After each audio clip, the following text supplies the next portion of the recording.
In this video, I'll be showing you how to transfer files between your local and remote desktop connection.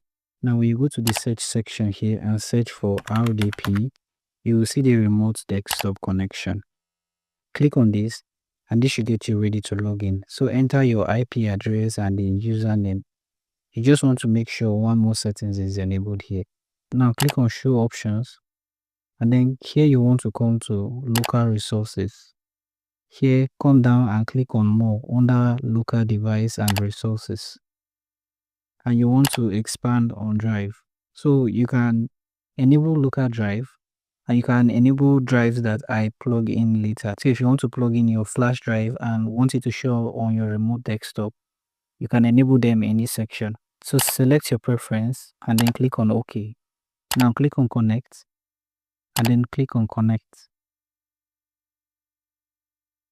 Accept the connection and this will start logging you into your remote desktop connection. Once you're in your remote desktop connection, when you open File Explorer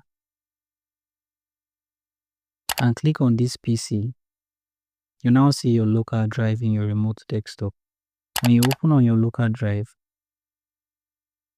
you'll be able to copy data from your local drive to your remote desktop.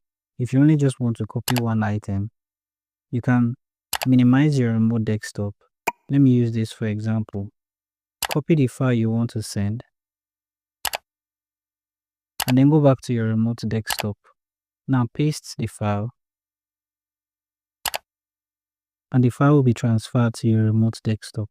If you do find this video helpful, feel free to leave a like, subscribe and have the post notification turned on.